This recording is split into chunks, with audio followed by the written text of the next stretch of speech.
Okay, Neil, how are you feeling? Did you get comfortable during rehearsal?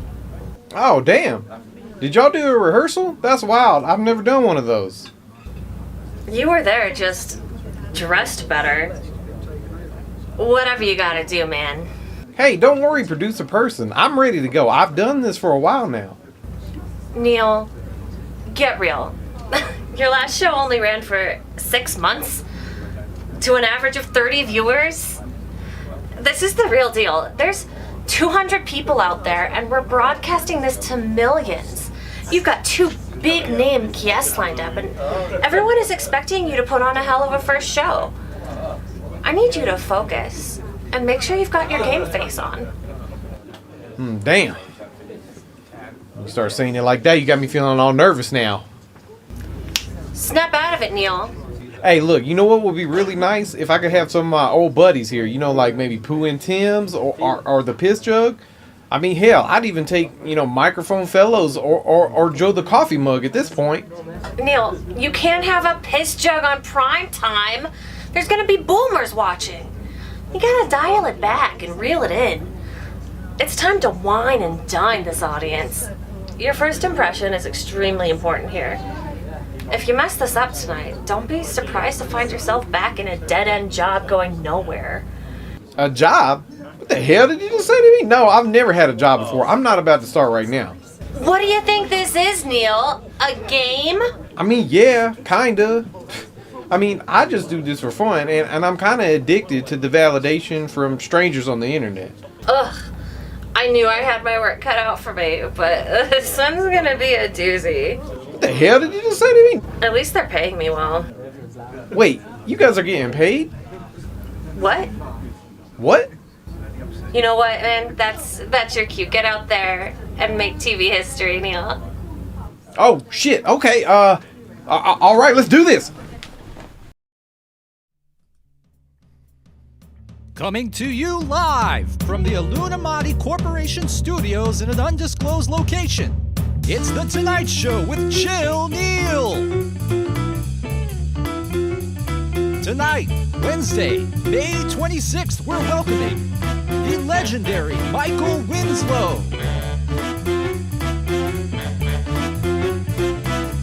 And host of Seize the Memes, Teenage Stepdad. With special musical guests, Chill Neil and Michael Winslow.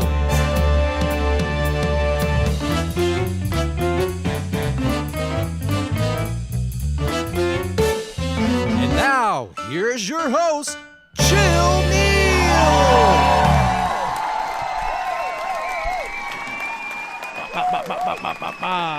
Wow, everybody. Thank you so much for being here for the pilot episode, the inaugural episode of the Tonight Show with Chill Neil. This is crazy. I never thought I would have a show like this. I don't know if y'all have noticed the set around us. This is actually the set from the Tonight Show with Conan O'Brien.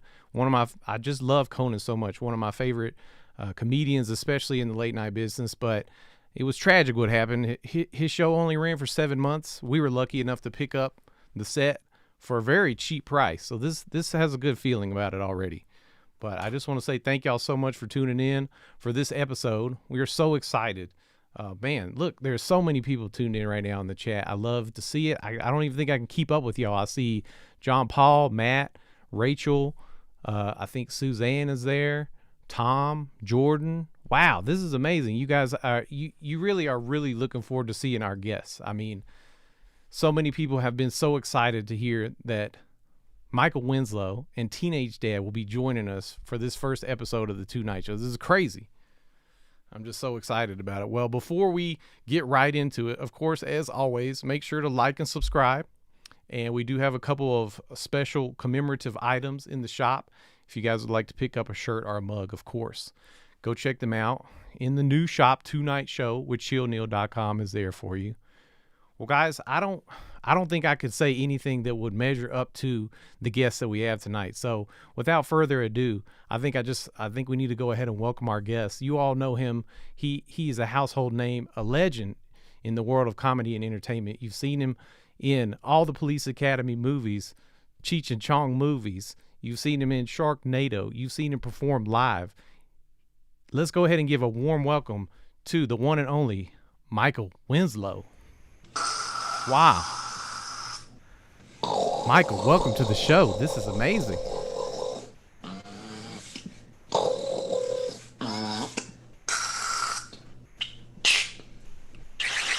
Hey, what's up, man? How y'all doing? Oh, What's wow. going on, man? Just do a little bit of model repair, cause I'm a Thunderbirds, Jerry Anderson, supercar Stingray fan.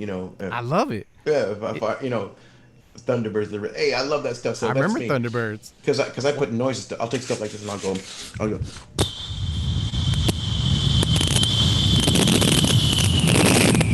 Oh my God. I believed it. I believed it for a moment. I do You know what I have a mean? few See? of my own. That's why I you have gotta one practice. of these. You gotta practice those noises, man. How are you?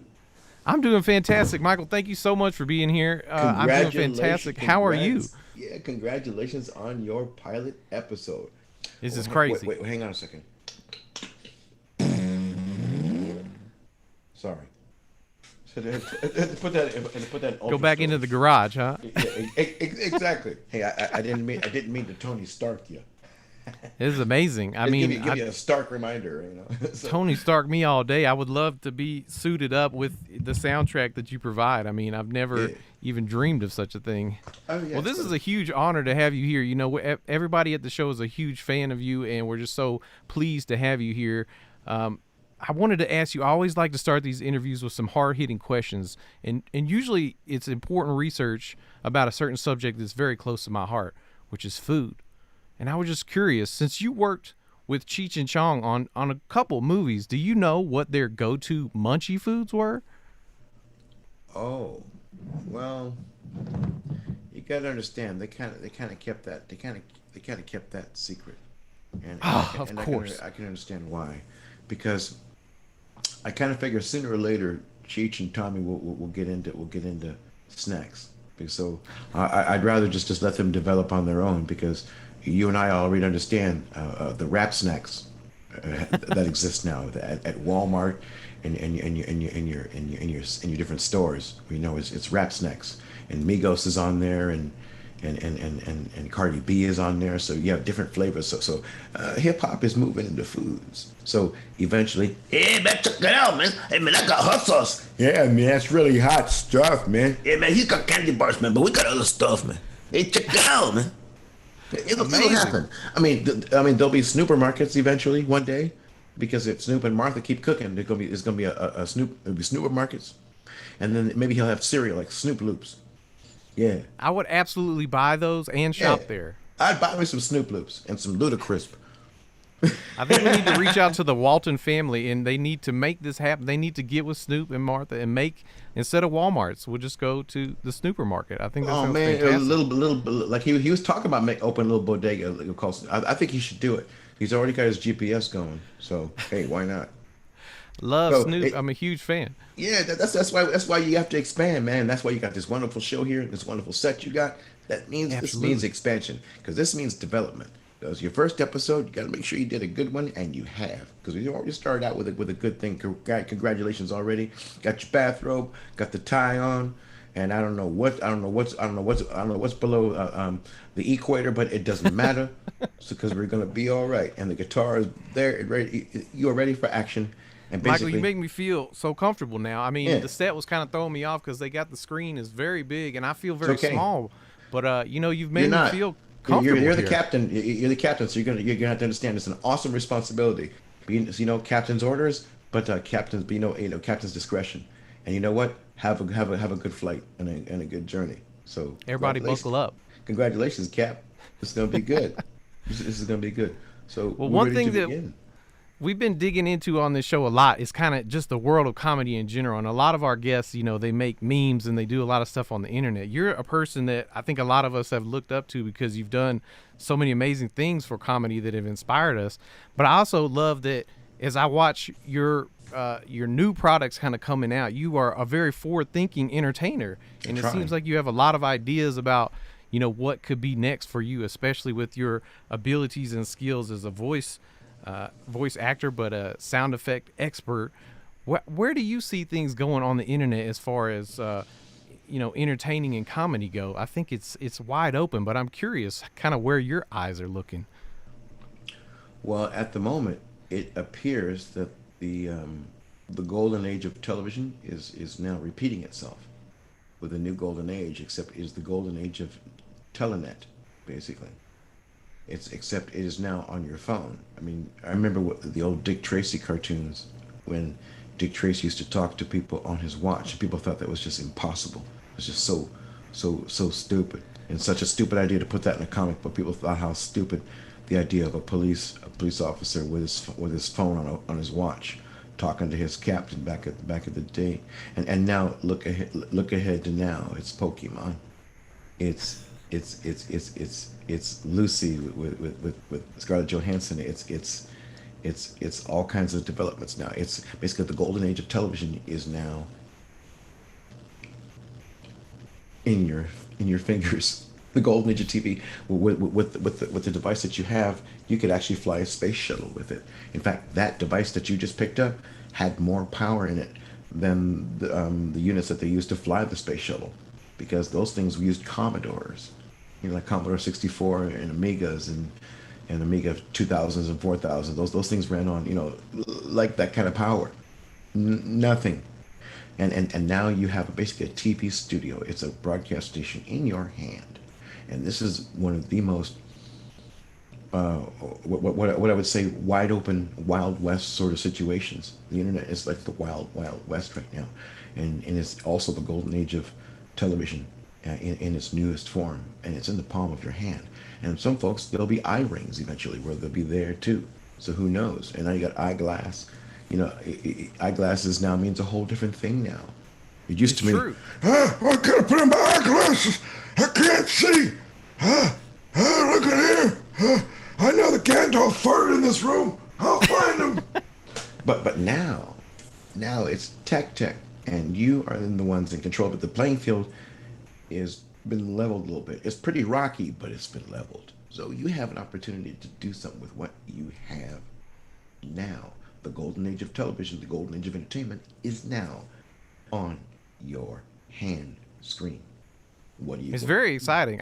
I'm really looking forward to all the things that could come out of it, because one of the things we've tried to do with this show is kind of tie together, so many people from different places. They can't go into a studio together, but they can, like you say, they have the studio right here. Mm-hmm. They can record their voice, and we turn them into animated characters.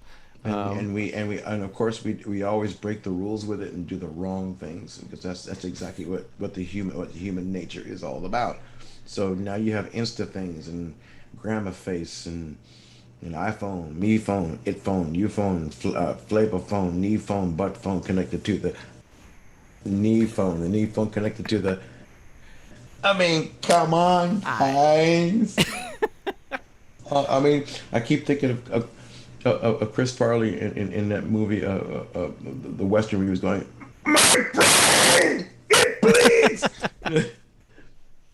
So we're just gonna have to you're gonna have to take this tech stuff a little at a time. You cannot let this overwhelm, because you'll lose out on the other sensory things called life. There's this thing that I heard about. I wanted to talk to y'all about it. It's really important. And I see now that we're in this medium and you're using the OBS systems and the development systems and the DaVinci software and the foot pedals and the looping systems and everything. Yeah, there's this thing I've heard about. It's called sleep. Wow, this is amazing. I need to know more about this. Yeah, man. It's really underrated, man. This stuff is really great. It's called sleep. If you ever get a chance to ever experience it, you'll feel better. Because I was thinking about this idea last night. I was up very late working on the show, and I think I had heard you talking about sleep at some point. It sounds fascinating to me. I know. Well, I think I think I have a beatbox sleep reggae song somewhere in my systems. You have to go back a year or two, but there is one. Wow. It involves a beach, and also some sled dogs in the frozen trees in Finland. So I was able to grab some beach footage from from Florida and mix it up with the sled dog footage in Antarctica and put a reggae song with it, and it seemed to work. It really confused some people. But isn't that my job? I think it's something that you've delighted us all with continually. We love to be confused. So Just you like have to continue to keep confusing people. You have to, because I want you to keep. Yeah, man. You continue to break the rules in an organized manner. Well, let me ask you something. As Doing someone it. who has been doing this for a long time, how do you maintain your passion for your art? Because you're so consistent. You've been doing a thing that we all look to you for a long time, and you still have a passion and excitement. Seems like you're still having a lot of fun with it all this time. What do you do to stay inspired? Well, I'm getting my opportunity to actually do some things. I'm finally getting a chance to do the things that I really wanted to do, as opposed to what's been prescribed, or what's been threatened, or what's been ordered, or what's been whatever, or manipulated to get me to do, to get the artist to do. I see. To all the new up and coming artists and new folks that are coming up, I recommend several things. Number one, buy a shredder.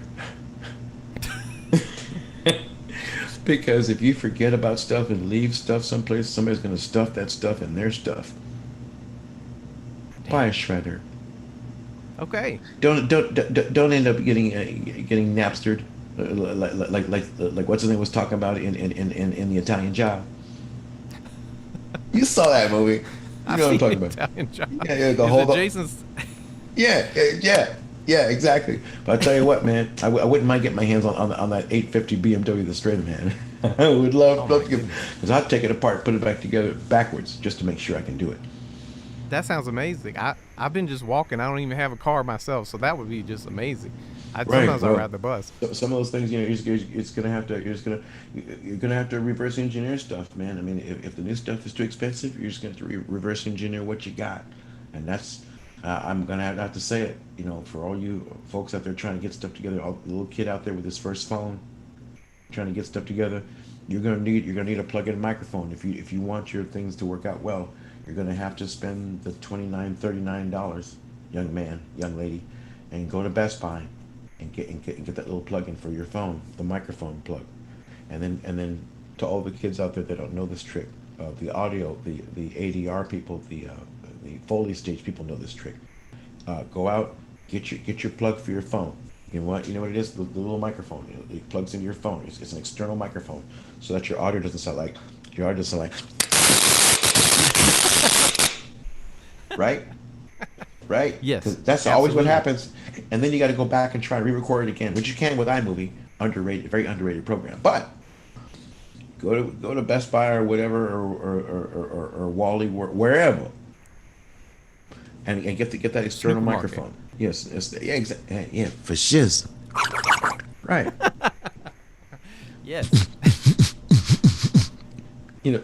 So get that external microphone, plug that into your phone, and now you've got a stereo quality, decent quality microphone, so your audio won't sound like. Right. Once you've done that, go to the dollar store, or as we call it, the stove. Go to the stove, and buy a piece of and buy a set of women's pantyhose, just a cheap piece of women's pantyhose. Okay, take the pantyhose and take a little small piece of it, like the toe section. Take a pair of scissors, snip off the toe section, put it over the microphone on your new phone device. That way, when you're outside, the wind won't go to your audio. Did y'all hear this? This is your homemade pop filter right here. Yeah, these pantyhose for what $1. We used to do Or it you can with, spend five, or you can spend $460. You know what I mean? just get a coat hanger to adapt it to any mic is my addition to that. We would take Sure. a coat hanger, shape it in a circle, and pull that pantyhose right on top. Right. It works great. It's called a pop shield, baby.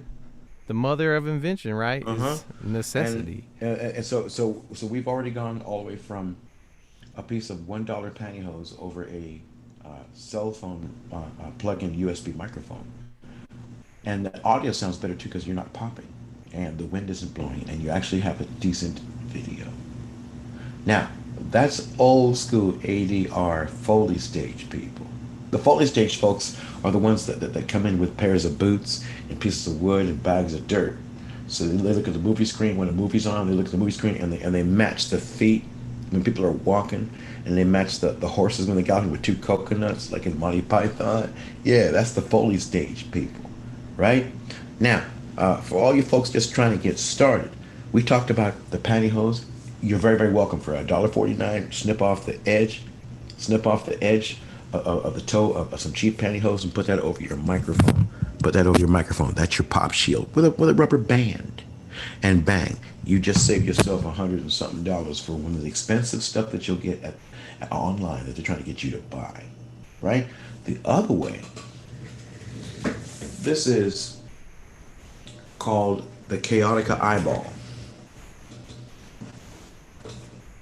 This is called the Chaotica Eyeball. What this is if you can't afford to spend the money on this stuff right here, right? If you can't afford to spend that money on this, and the egg cartons, that doesn't work. Forget it. Okay. Forget Thank the you, egg because I've done that. And Forget I'm the egg glad- cartons. You know what would work better? Packing blankets from U-Haul. Those would work Yes. better. Those would work better than those stupid eggshells. Forget the eggshells. Okay. Just forget it. Just forget it, y'all.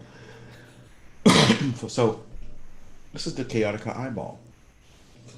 It basically, this is your street version of a isolation booth. So this is your own What you personal do tiny is the booth. microphone you got right there, that microphone you have in front of you right there, if you put it inside of here, you put your mic. I can sound even better. I can sound like a real. So the microphone, so your microphone goes inside here, and then this is your pop shield. So you can be outside, and you can do your interviews, and the wind won't destroy you. Or you can be in a place where trucks are going by, or motorcycles, or trucks and stuff are going by. But your microphone goes in there. You put your microphone inside. You put your microphone inside, and there you are. And you can talk right in there. So this goes inside Oh yeah, I like that. I like that. here, and now you have a more pop shield sound. You see, Sounds beautiful. this is from Chaotica. It's a company in Canada, and I believe their prices are like $100 and something. Well, y'all, See? you've got the pro tips here from Michael Winslow. This is going to help you get started on your journey. He Yeah. wants you to learn to do this the same way he has, because we all have to work together to make this beautiful entertainment. Yeah, and We need to work this together is to your make- this is your tech, man. This is your tech. See, it sounds completely different when I put that over there. So I love it. This is basically everyone, all you folks out there, video makers and bloggers and folks that are trying to make yourselves look decent for your side hustle. This is your bag of tricks. It's a secret weapon. Your bag of tricks. Every superhero has his. Batman had his utility belts. Superman had his powers. Everybody's got their bag of something. So as you and I have been trying to do this since 19 around there. So it's good to have a little bag of something around. You have to. Well, speaking of, For like, me, it's secret MacGyver. weapons, It's my noises and the TV, the TV show, the old version of MacGyver. Yes.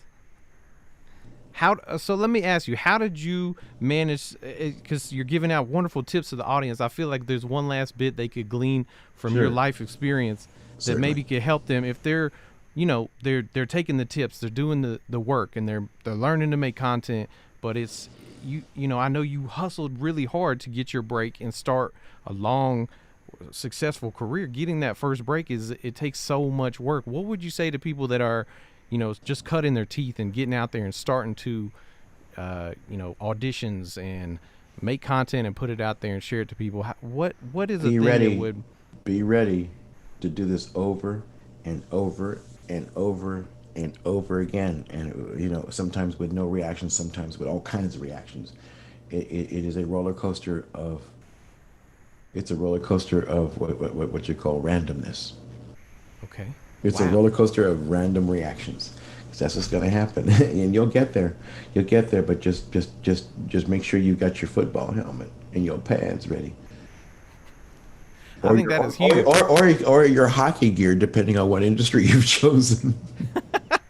I love that. I think it's so special that you would just give us a little bit of insight from all the hard work you put in. We really appreciate it, because so many people that watch this are not just fans, but they're working. They want to be creators as well, and it's so saturated now. But make sure you're not fooling yourself, because I saw that ad, the commercial for the Mike Tyson interview that's coming up, where the interviewer says, "Oh, Mike, what would Mike Tyson you now say to the young Mike Tyson then?" It's gonna hurt. I'm going, wow. Wow. Oh, man. Wow. Okay. I believe that. Now, I don't know what the young Morgan Freeman would hear from the old one. I don't give a damn. You just. Is that what Morgan says? What do you say to your young Morgan?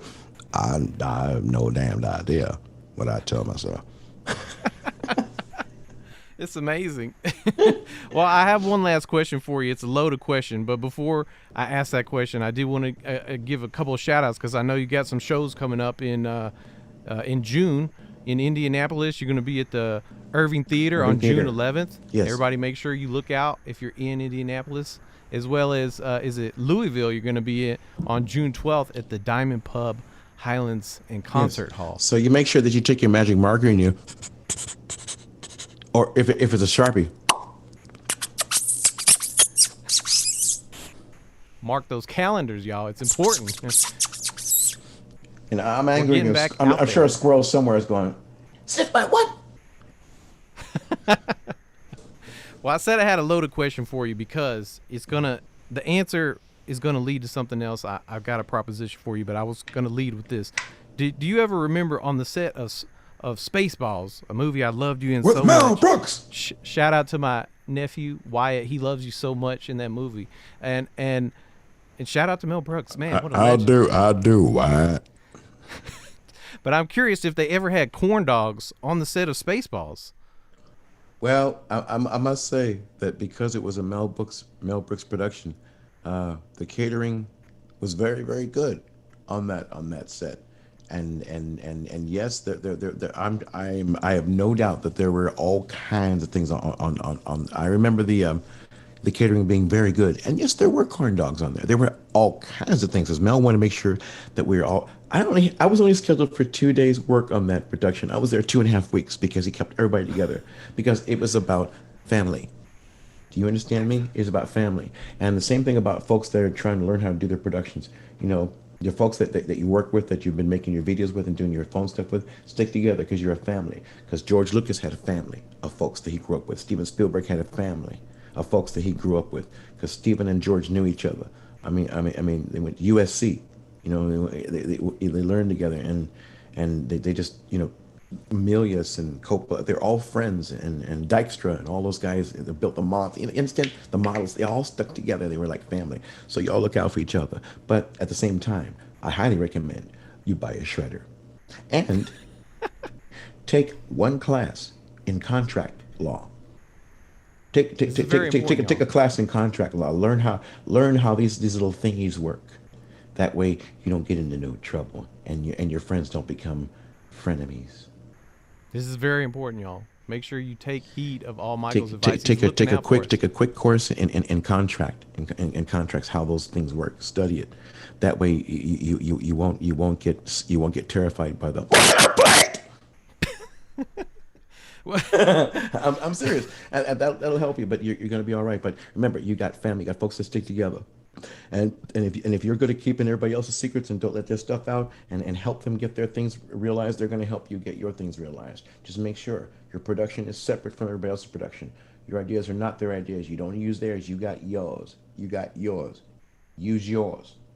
Like Hugh Wilson from Police Academy told me, if the script is already funny, don't you make it funny. You let it be funny. This is extremely important. I really appreciate you sharing. Remember, that. Hugh Wilson created WKRP in Cincinnati. That was his show. And Police Academy was his very, very first directorial feature film. It's all connected. Stick You do a together. You little got this and friends. You do got that, and family. then Y'all look out for each other. Now, if you're not good at editing, maybe a buddy of yours can help you. Maybe she can help you get your thing edited. You know what? And if you're having problems with one of the pieces or aspects of it, go to somebody who will help you. Ask, ask, ask. This is huge. Everybody knows that here on Late Night with Chill Neil, that is a message that I couldn't have said it better, and I just love to hear it come from such an amazing guest to have on the show. You are truly appreciated. And you're gonna be all right. You're gonna be all right. Just study the medium, because there are so many different things on there, right? There's so many different things that you can put it all out there. Just do some homework first. Absolutely.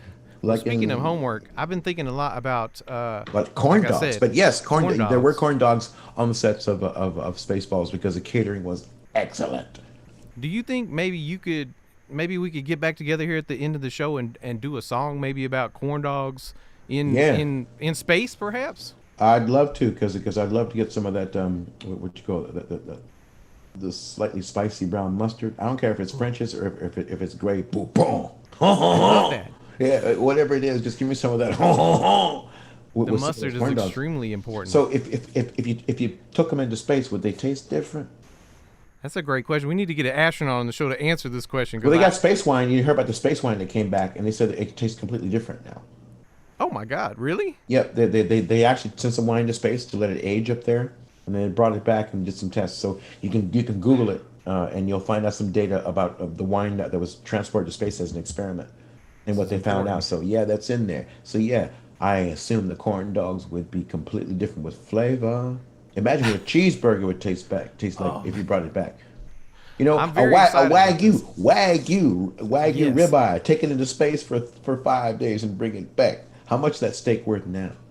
But one corn dog, if you had a set of 12 that went into space in the freezer, this would be $1 million worth of bring corn them dogs back. at least. How much per dog? Oh, I would say $1 million per dog, I hope. And how much? And how do you think it would taste like? You think Bourdain would have wanted to taste one? Absolutely. Hell yeah. Absolutely. And Vieri would want to taste one, and I would want to taste one. In fact, even Yes. Gordon Ramsay would go.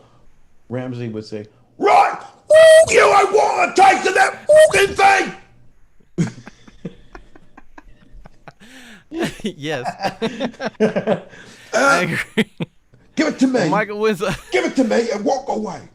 I love him. He's the best. Lovable assholes are the best. I just love it. Imagine him tasting that day, because he would be able to taste it. He would, because he has such a perfect palate. He would be able to taste the difference He could tell the 0G effects of the of a meat corn and dog the in cornmeal. space. Absolutely.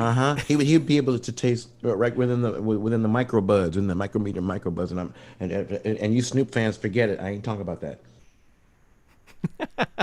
It could happen, but yeah, we're going to try to keep it family friendly. It would just imply that, right? Oh, sorry, I froze myself for a second. Sorry. Well, Michael Winslow, thank you so much. Very, for very taking welcome, the time man. To share some... Let's do that, man. I got my space dogs in my head. Let's Okay. Let's deep fry. Well, let's hit the green room. We'll circle Hang on back a here and second. we'll get on Hang the on a second. stage. Yes.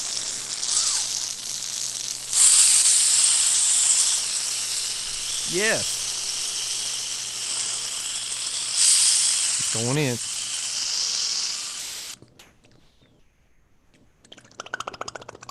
Yes. Yes. I learned that from Benihana.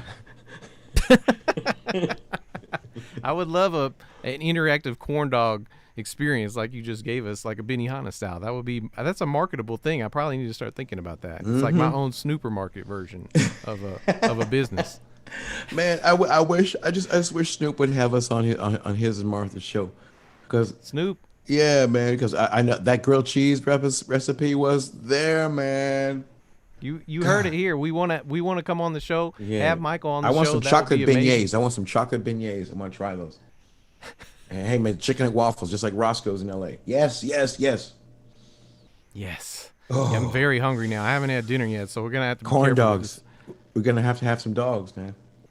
Absolutely. Let's do it. Well, hey, everybody, stay tuned. We're going to take a short commercial break. Thank you again, Michael Winslow, so much. I can't say thank you enough.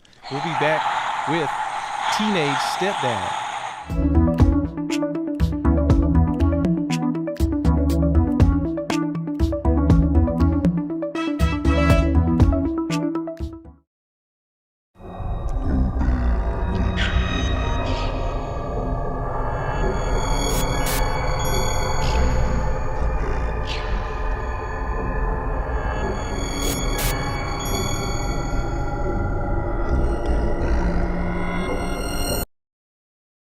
Extra Crispy Spronk is back and slaps harder than ever before.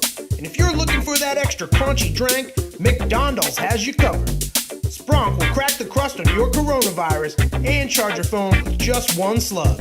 Extra Crispy Spronk is guaranteed to tickle your urethra from your lips to the tips of your dicks. Extra Crispy Spronk will have your shoes brimming with piss with just one taste. For a limited time only, all extra large fountain drinks are just 69 cents. So bring your bitch ass down to McDonald's. I'm Love the It. We the people of Kurgerbing, in order to form a more perfect burger, establish flamboiled patties with quality ingredients stacked deliciously on a sesame seed bun. Because America loves it flamboiled.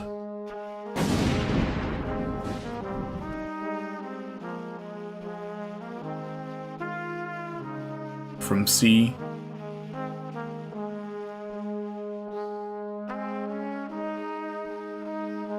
to shining sea.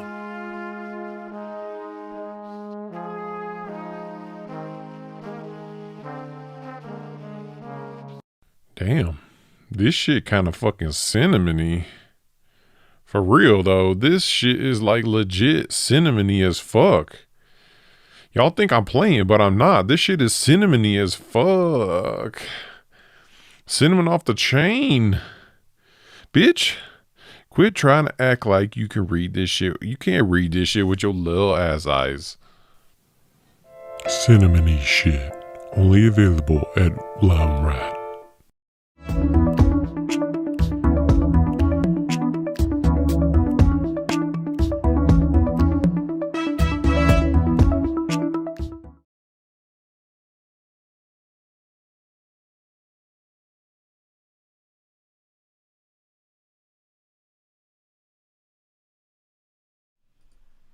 Wow. Well, everybody, welcome back. That was a great time.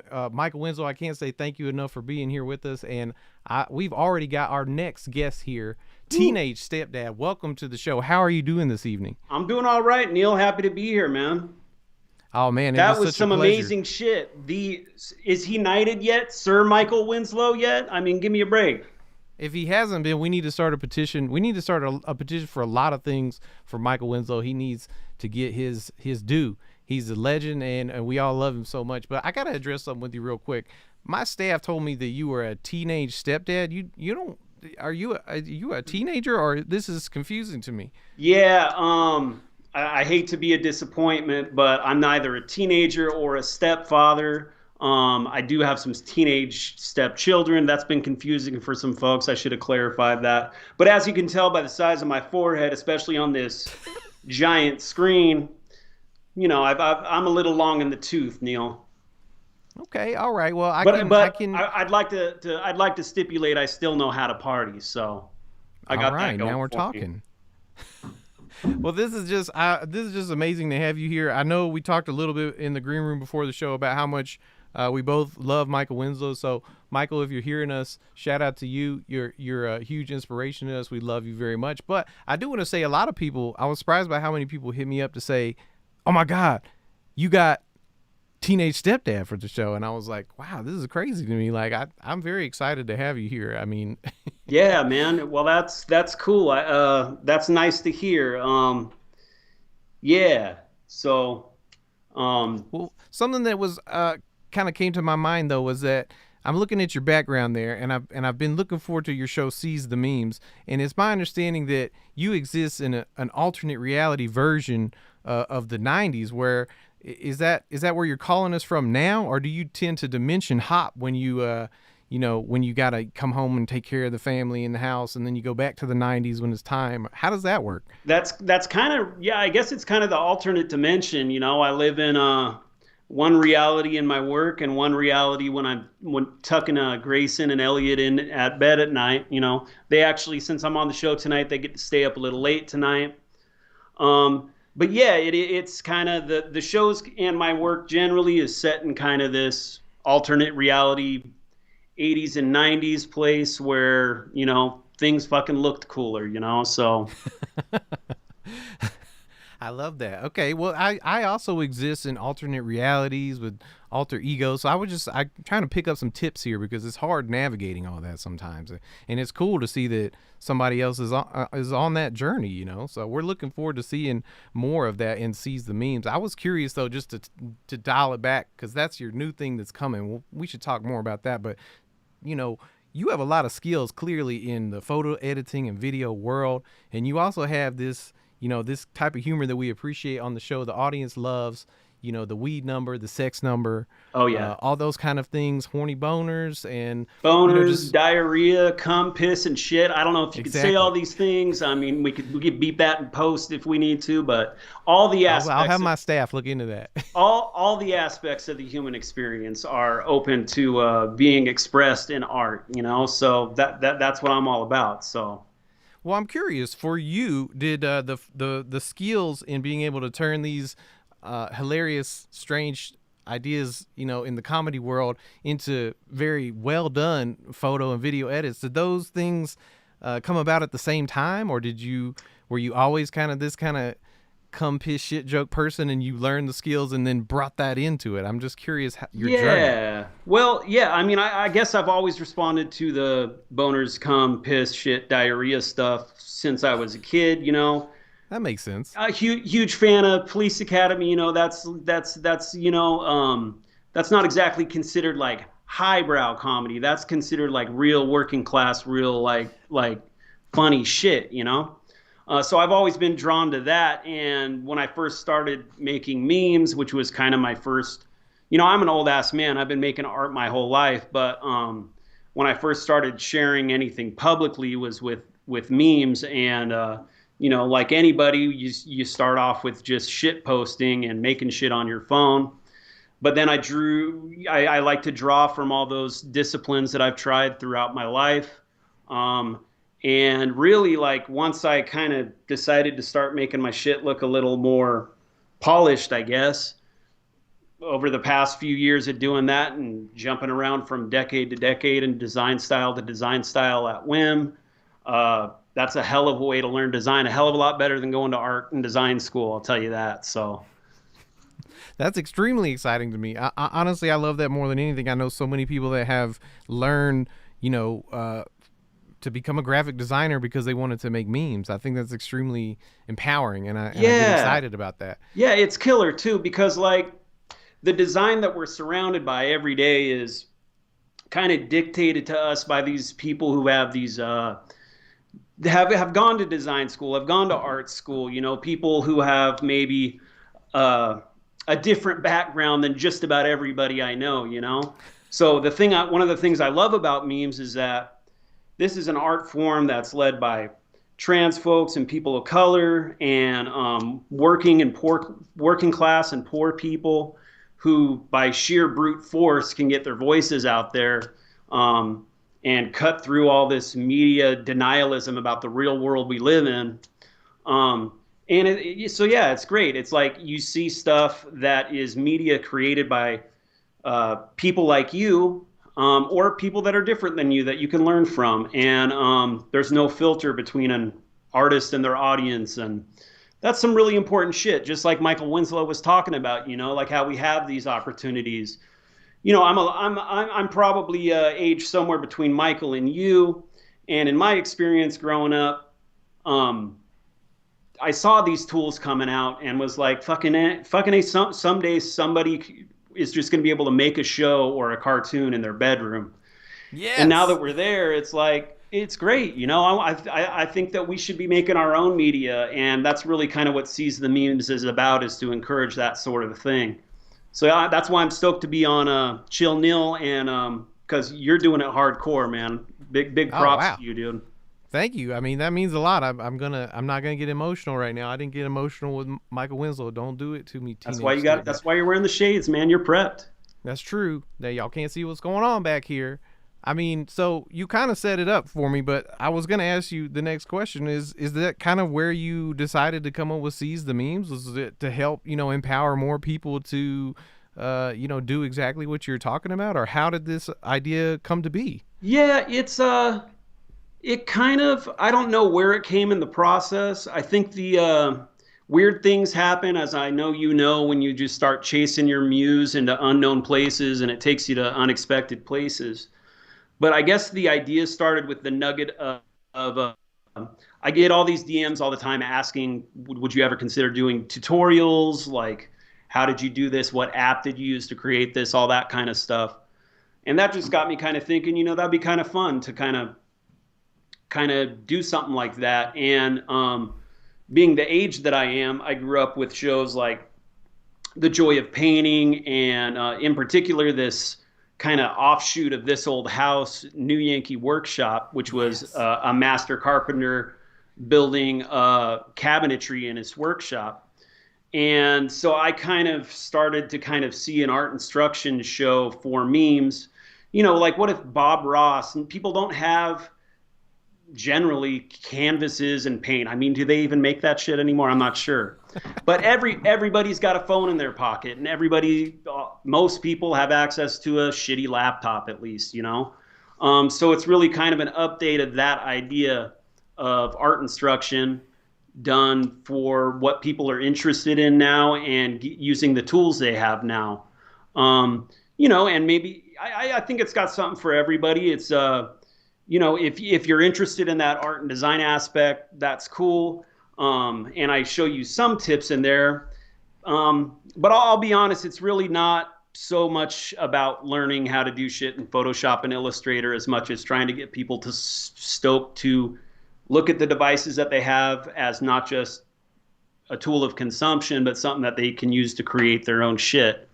And if I can inspire a few folks to do that, that'll make all these past few months of crazy hard work and terror worth it, Well, y'all are hearing how much Teenage Stepdad has put into the show, so we got to make sure we go support, and we got to take this message and carry it through, y'all. We got things we can do with these devices, just like Michael Winslow was talking about. It's important, which leads me to, Means TV. I think it's a very exciting platform. That's where your show will be airing. I wanted to make a quick side note about that, is that you made the announcement about the show on 4/20, and the show begins on 6/9, correct?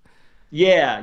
That was, a lot of people think that was just maybe a happy accident, but I figured I'm making a show about memes, and that's kind of the way it had to be. I'm glad it worked out that way, because kind of felt like maybe I was I just didn't want to get in a situation where I was rushing. So the fact that it worked out that way worked out pretty good. So yeah. It's beautiful. But yeah, like you were saying, it comes out on Means TV. Means is a different kind of streaming service. It's a worker-owned service. I'm a member of the co-op, so I'm a worker-owner of the co-op. And people can subscribe, and their money goes to support things like Seize the Memes, stuff that you're not going to find anywhere else. And it's got cool movies, documentaries, shows, great original stuff. And it's great. And when I was first making this, like, the idea of putting something about memes behind a paywall is a little, it was a little like, I didn't know, I don't feel super comfortable about that. But the great thing about Means TV is that since it's a worker-owned co-op that doesn't have, we're not, beholden to advertisers and venture capitalists and shit like that. They offer sliding scale subscriptions. So if people can't afford another streaming service, they can still access the content. They just shoot them an email. And it's cool to be able to do cool shit like that and still be building something. So This is very important, and this is kind of like what Michael was saying about family, y'all. We got to take care of each other.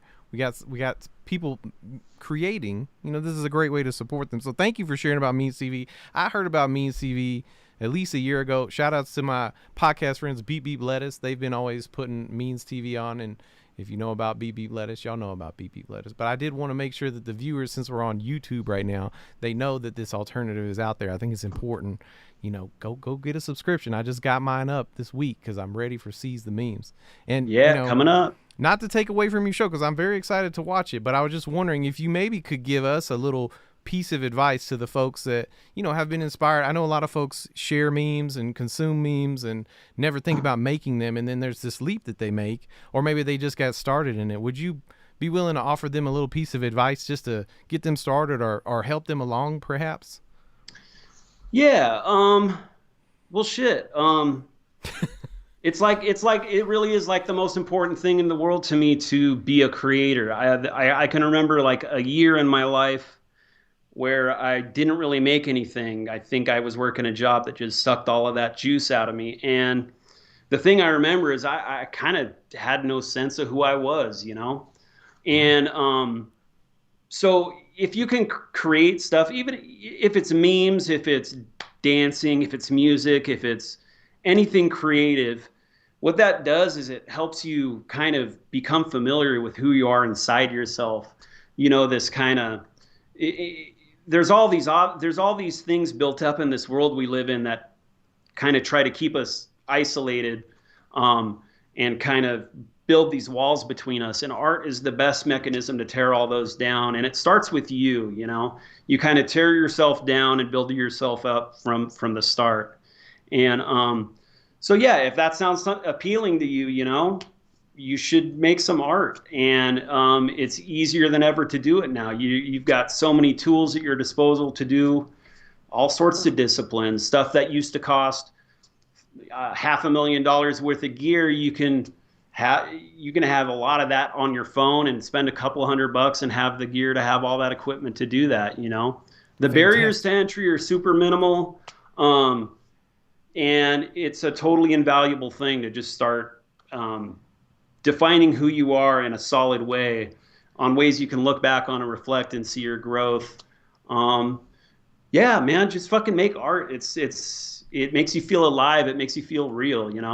Yes, thank you so much for saying that. I feel like tonight's message of this show couldn't have been planned. You couldn't have planned this between Michael and Teenage Stepdad to help empower the people. Well, I want to say thank you so much for being here tonight, Teenage Stepdad. We're all looking forward to your show, Seize the Memes. I'm almost positive everybody in the audience already follows you on Facebook and all the places, Twitter and Instagram. But if y'all don't, go check out Teenage Stepdad on all the social media platforms and get your Means TV subscription ready for 6/9, the premiere episode. And it's going to be like a 6-episode series. Is that 6 right? episodes. Yeah. All right. Yes. Yeah, it should be pretty fun. So either that'll be a massive train wreck. We'll find out. We love both. You can't look away from a train wreck, so it's gonna be great either way. Well, thank you again so much for being here, Teenage Stepdad. I really can't say thanks enough. It's been such a pleasure. Everybody else, stay tuned. We're gonna be right back with our special musical guests, Chill Neal and Michael Winslow. We'll be right back.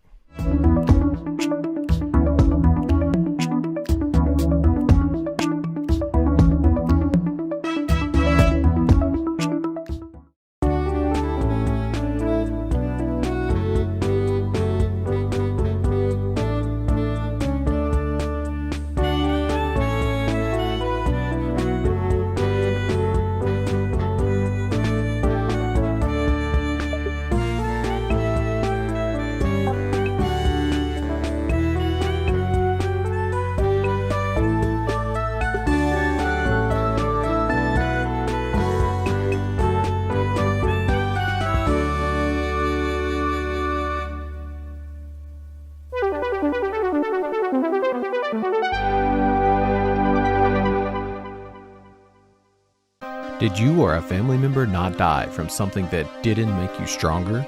Can you or a family member breathe for the first time? Are you or a family member Kelly Clarkson? Would you like to host our new show, a show called The Kelly Clarkson Show? Then we want you. This may seem like an ad for a very specific audience, so why did we make this commercial? Well, we're pretty shy, and we really don't have any industry connections.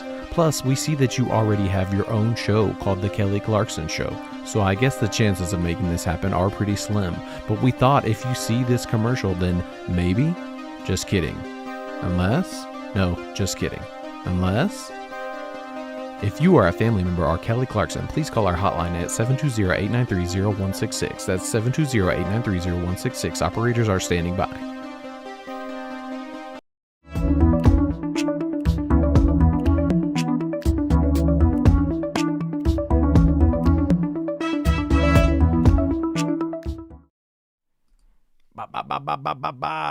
Wow, what an evening. This has been such an amazing time. Thank you guys for tuning in.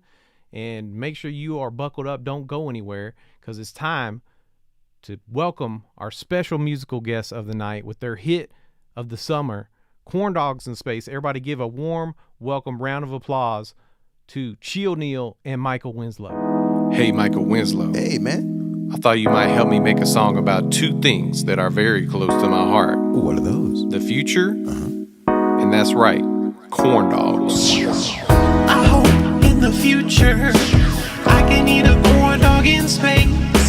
I'd use a laser gun to crisp up the cornmeal. I'd teleport a corn dog in my face. Who needs a lightsaber if you got futuristic meat on a stick? Please don't use that replicator though, or the corn dog won't be crisp. They got all these technologies to make my corn dog so fresh. I really want a corn dog from Centauri Prime. Those alien meats sure do impress. I can't wait to eat some corn dogs in zero gravity. I see packets full of mustard and corn dogs floating all around me.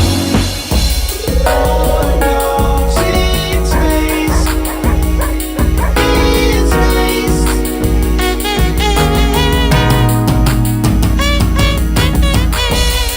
Corn dogs in space. In space.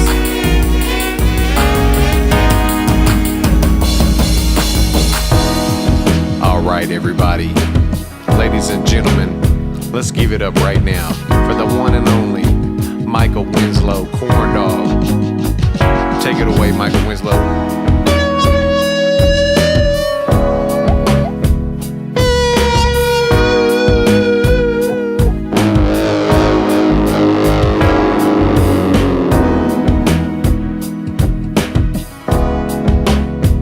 Here we go, y'all.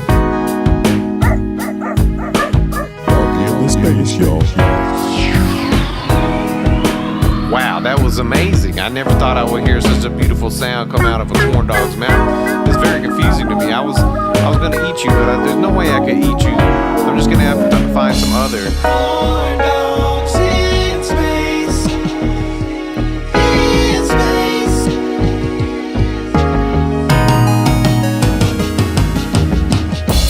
Corn dogs in space. In space.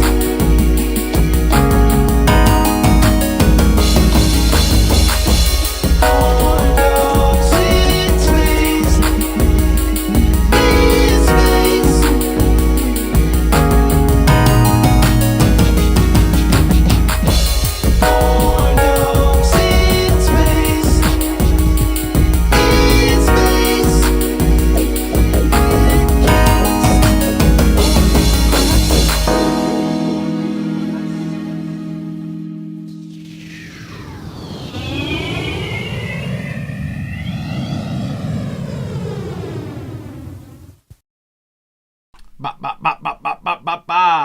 Wow, this has been such an exciting evening. I think I'm really starting to settle into my new digs here. I mean, I think it's probably time to start getting comfortable, I suppose. I mean, I might be riding this cushy gig out for a while.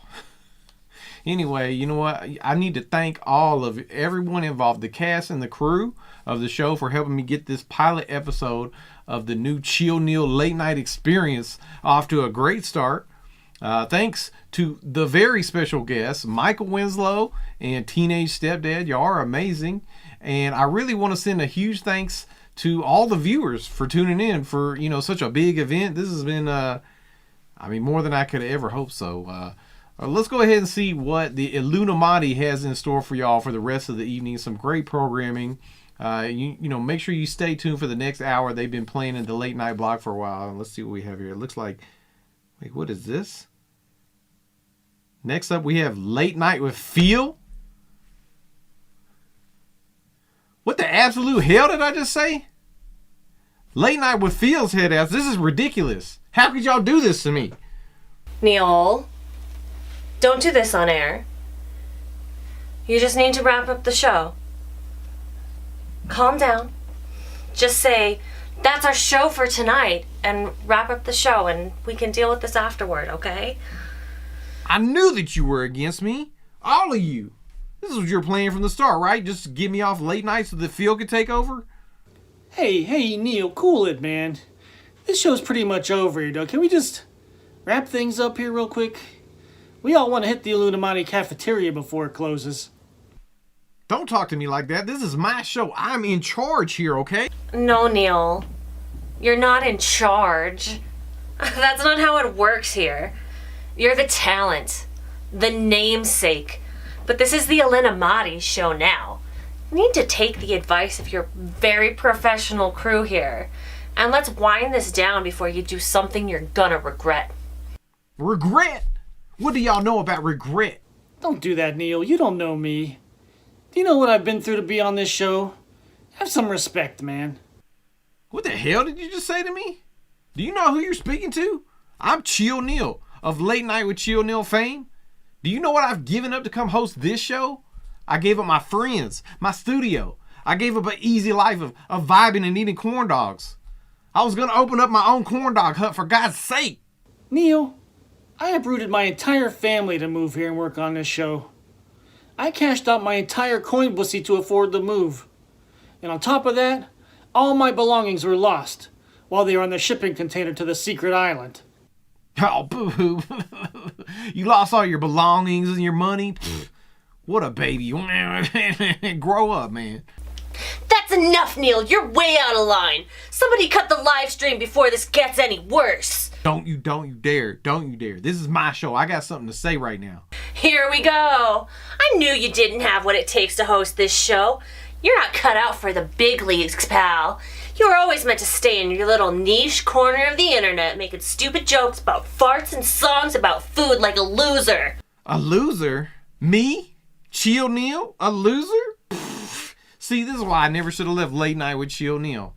That's where I'm loved and appreciated by an average of 20 to 30 viewers a week, okay? I've had it. I'm going to give Phil a piece of my mind. Wow, he's a real dick. That guy is so unprofessional. Alright. Well, this is awkward. Thanks, everyone, for tuning in. I tell you to tune in next week, but I'm not holding my breath on that one. Anyway, stay tuned for Late Night with Phil up next. That's our show for tonight.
Coming to you live from my basement, it's Late Night with Phil.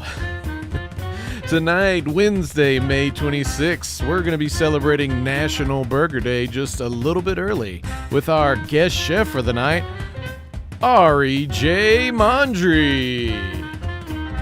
And the infinite internet homie, hilarious poster and musician, aka Game Browns, it's WM. Plus, we're going to have, at the end of the show, a little jam with Phil.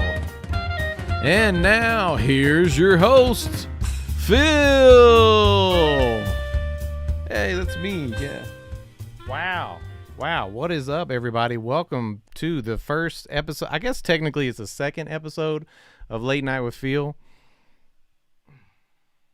Let me get some things reframed here, but I'm very excited to be here with y'all. This has been a very interesting night. Most people don't know this, but I was actually just on the Illuminati Island. I just got back.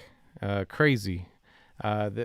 Neil doesn't know this, but the staff, the crew of the two-night show with Phil really wanted me to come and help out, you know, because I've been producing the show for so long. So I went and secretly, I did the rehearsal and everything. I'm excited for Neil. I haven't watched the show yet. I've been setting up for my show. It's been a crazy day. I've been taking care of Goldie. And really the most important and exciting thing about tonight is I have my homies Ari and WM here because I think it was all the way back in March we had talked about we wanted to celebrate International Burger Day or night, right? And my homie Ari is a chef. So we started talking about it, and we're gonna celebrate Burger Night tonight. Chef Ari is gonna help us out. But this is pretty nice. I'm glad to be doing this with y'all. You know, the first time that we did Late Night with Phil, it was for my birthday. It was fun and just kind of, you know, for kicks. And I always kind of thought maybe I would want to get back into this show. So here we are. Neil moved up. Illuminati got him set up. The two-night show is I'm sure is going to be a huge hit. He got some great guests. Michael Winslow is a huge... Man, I love Michael Winslow and Teenage Stepdad. They're great. But hey, thank you guys for supporting me. We're still trying to get the set going. You know, I did bring the moon back with me. Neil doesn't know this yet, but I brought the moon back, and I'm gonna hold on to that for a minute. We're just gonna have to do a whole lot of redesign. We got all of his stuff up here still. But let's check in with the chat. Let's see how the chat is going. WM's in the chat. What's up? I'm looking forward to talking to you here after the commercial break. Jason, what's up? Matt, what's up? Jeremiah, what's up? Jordan, what's up? Sam, Scummy Bear, what's up? I mean, all y'all are still here for me, even on the late night. This feels really good. Well, I think, you know, if you guys are feeling it, maybe we should go ahead and welcome our first guest. How do you guys feel about that? Would that be suitable to talk about burgers? Well, it looks like we have our chef Ari in the green room. Let's see if before we bring him on, I've got some things prepared. I think I have Chef Ari on the line. What's up? Chef Ari, are you here? Can you hear me? Doesn't look like Chef Ari is here with us yet. So while we're working on getting Chef Ari onto the show, we got video of Chef Ari. We're working on getting the audio worked out. So we're going to mute Chef Ari back there, but he has some stuff prepared for us. He's actually been giving us a lot of good information of a Korean style burger. This is, you know, Korean influence, if you will. So I'm very excited about this. I don't really cook with a lot of Korean ingredients myself. I think it's going to be really good. Let's see. I think we got our audio worked out. This is hard, y'all. Usually I'm behind the scenes. Can you hear me, Ari? I can finally hear you now. I'm so right. sorry. How And I do can I hear sound? you. Is this okay? Yeah, this is great. We're good. Okay, If you got headphones are good. Or just turn me down. I have headphones. I can't route the audio to them right now. Are you getting a lot of feedback on your end, or is this okay? Yeah, just turn me down just a touch. You know, just on. Okay, I'm so sorry. It's all good. Well, welcome to the show. I'm so excited to have you here. I know you're doing the best that you can with the audio and the video. It's not easy to do. Thank you so much. It's a pleasure to be on the show. I'm really looking forward to it. I ended up being a little bit behind schedule, so thankfully I have a buddy here who's also a chef who's currently whipping up the burger right now. Amazing. I am drinking a fancy sour beer right now from Eagle Park Brewing here in Milwaukee. It is a sour saison style ale with local Rishi peach blossom tea. Nice. It's 5% ABV. It comes in pints, in tall boys. I don't know if they distribute out of Wisconsin, but Eagle Park Brewing, shout out, they're awesome. I'm drinking on a Fruit Smash hard seltzer. I just found these today at the grocery store. I figured I'd try them. Let's give a shout out to your homie who's cooking back there. Who's cooking? Thank you, Ian. Ian. Yeah, Ian's the best. He's also my dungeon master for D&D, but here we have a burger. It's a big, fat, juicy burger. This is looking good. Let me just pick that up and you're gonna go for have it. you inspect it a little bit. Just look at that big chode. Amazing. This looks it's fantastic. Literally dripping. I don't know if you can see it drip on the webcam. I can see a little bit of it. You got the drip, the burger drip. Yeah, it's a little bit of burger pre-cum to get us started, you know. Go ahead and take a bite. Let us know how it tastes. Give us a. All right, you're about to watch me get this all over myself. So the components of this burger: the pretzel bun toasted in butter, lettuce, tomato, onion, house-made pickles, and secret sauce, which is a gochujang Thousand Island. So it's not a secret anymore. I'm gonna load up the assembly file here for you guys. We got the Pretzilla burger bun, toasted room temp. With butter in a pan or on the grill. Secret sauce, which is you just revealed to us it's not a secret. You got the special blend, 70-30 blend. Smash them burgers. Double American cheese melted. LTO, is that industry speak for lettuce, tomato, onion? It sure is. Okay. I'm not in the industry, but I'm picking up on this. What is House P? So LTOP, lettuce, tomato, onion, house pickle. And so my pickles are, it's a rice wine vinegar pickle with MSG and chili flakes. Yes. It's pretty good. I love this. So I got the pickles recipe up here for y'all. It says 2-to-1 rice wine vinegar to water, 2-to-1 sugar to salt, MSG to taste. So you got some black pepper, red chili flake, and or gochujang chili to taste. You could use 1 jalapeno too instead. 1 onion, 6 garlic cloves, and then 2 cucumbers and some fresh dill. So I'm gonna be honest with you, I was planning on making this dish with Ari and having one here, and I fucked up shopping. My brain is fried. It's like Swiss cheese. I went to the store, I forgot dill, I forgot so many things, Ari. I'm sorry. It's okay. I mean, I never gave you like an actual shopping list. I just gave you the recipe and just kind of said work with it, and that's okay. I work inside of a supermarket right now, and it's just a privilege. Like if I ever go into work high, I am seriously walking around for like 45 fucking minutes before I even go do my job. Just because my restaurant is inside of a supermarket. It's awesome, but it's just, there's a lot of outside influence that goes on there now because of that. I don't go to work high anymore. But if I ever need shopping, I just do it at work. And so today, or 2 days ago when I was getting all the prep, I had to make my assistant manager go. I said, oh shit, I forgot cheese. Can you go get me American singles? And we're both on the clock. Like, we had just finished with our dinner rush. And he's like, you know what? Yeah, I got to go get another Red Bull anyway. So he goes out and he gets me American cheese and comes back. That's the one thing I did have at the house. I thought I had Dijon mustard as well. No Dijon mustard. Any mustard would have worked. I mean, I actually cheated a little bit. And instead of using a Dijon, I used Coops, which is a local Milwaukee-based condiment as well. I'm all about shopping local, using local. I was going to say, you like, really especially rep the like Milwaukee, huh? I like where I'm from. We do beer and burgers and all kinds of shit really well. Pretzels. That's why I chose a pretzel bun. Is just a little hometown pride. Those are distributed nationally through Miller Baking, also out of Milwaukee. But I'm not on here to just plug Milwaukee. It's already fucking gentrified enough. We plugged Milwaukee. Everybody knows now Milwaukee is the shit. If y'all are not buying Milwaukee, but I love it.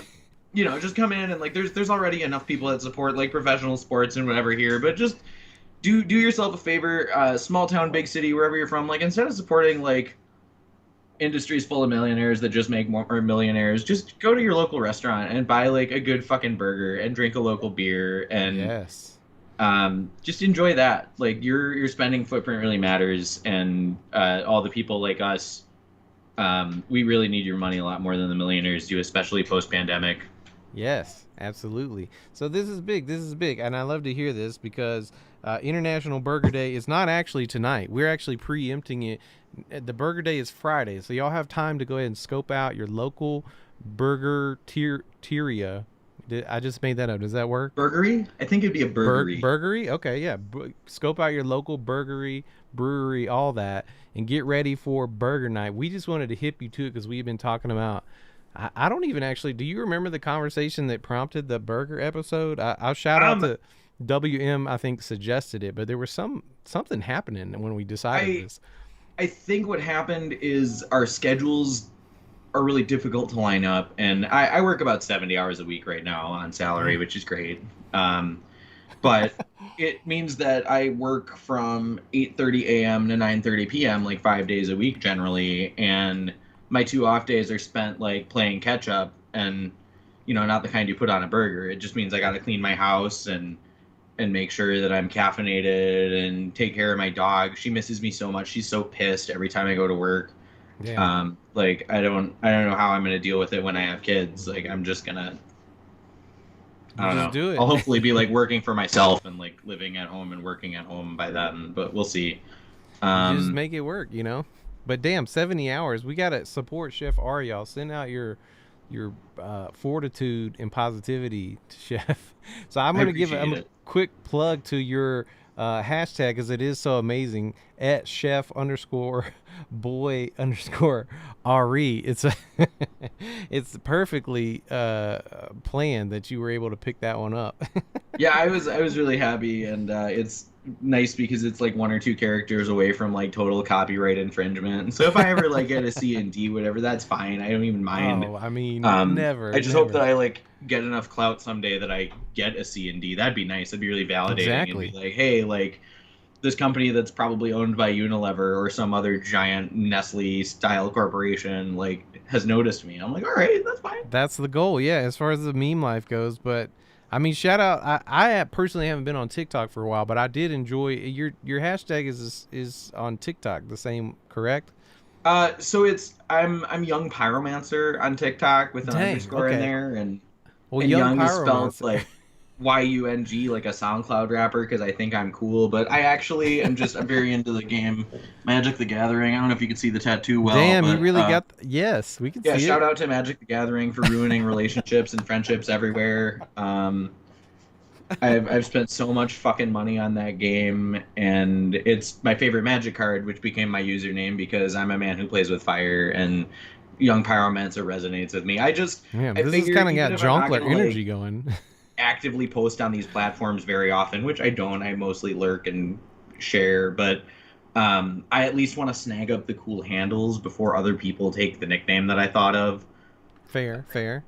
Well, I think and then if they want it, I'll sell it to them. Chef Boy RE is very good. I'm going to go ahead and share my screen to you because I would like to play the video that we've got, kind of a compilation of the burger process.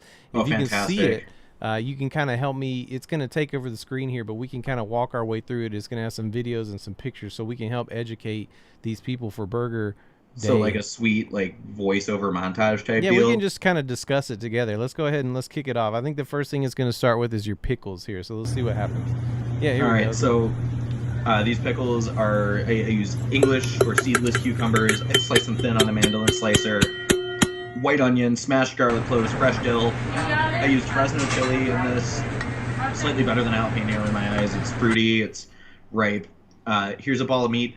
It's buy cheap beef for this. I don't love that people use really nice grinds like brisket and sirloin for burgers. Like they have a time and a place, but buy trim. Ask your butcher for trim and ask them to grind it 70-30. So you want an extra 10% of fat.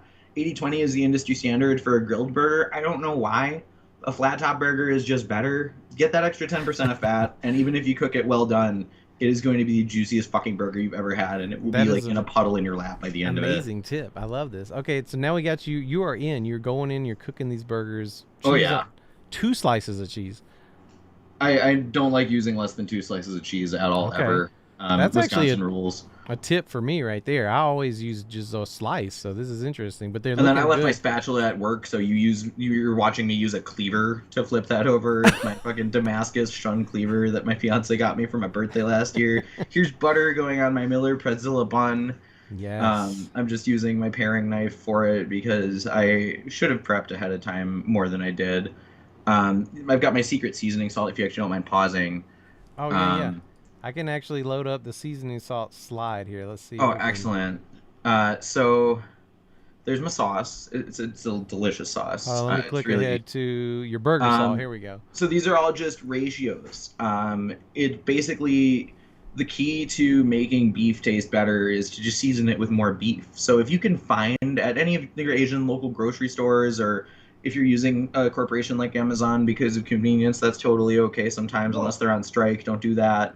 But gochugaru are the mild chili flakes that people use to make kimbap, or not kimbap, kimjang, which is the seasoning rub for kimchi. So it's mild, it's fruity. They're delicious chilies, and I think everyone should have access to them. You can use red chili flakes, just regular standard ones if you want. You could use cayenne, but the key is kosher salt, black pepper, something spicy, and something beefy. You could use a bouillon cube, but yeah, you're piggybacking that beef with more beef. Pro tip. That's amazing. Well, here, let me get back to your video. Let's bring this down. And okay, where were we? Play. All right, there we go. So we got the sauce on it. This looks amazing.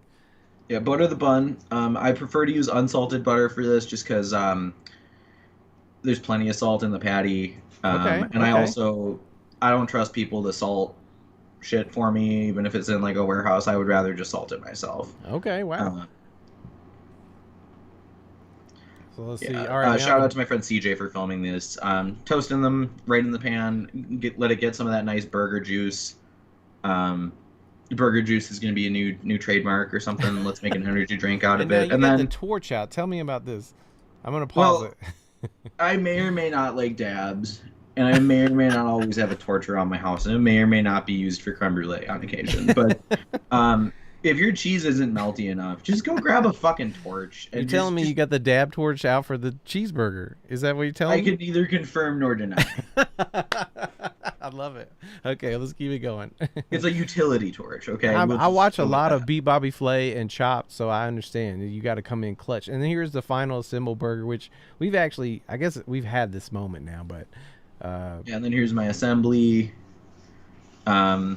Yeah, I sent pictures in every which order, and I apologize for the haphazardness of it, but it's just there you here go. I am eating it. The money. And here, but if you want to simulcast me eating a burger twice, yeah, I don't know who would want I'm gonna that, drop the video out, but yeah, I mean, this is what we're here for, is burger night.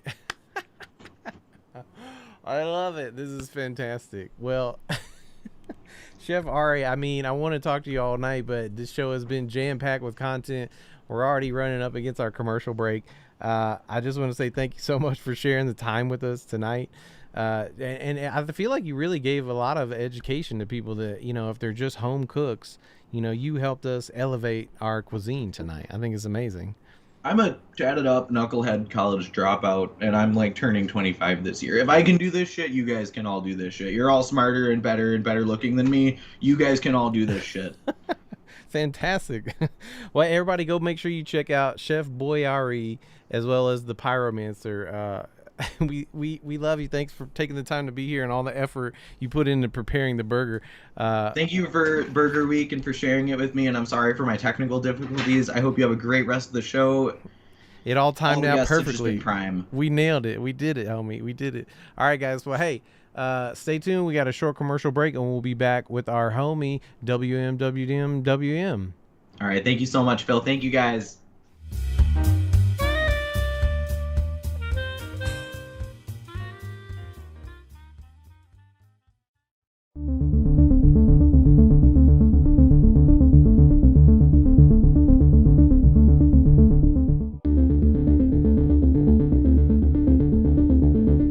Use key on door.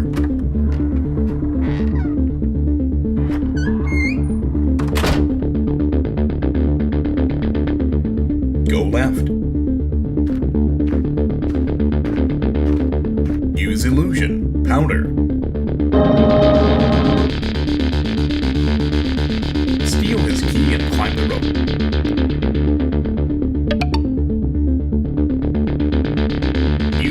door.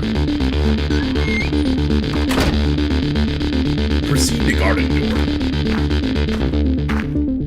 Climb garden wall. Approach door 3.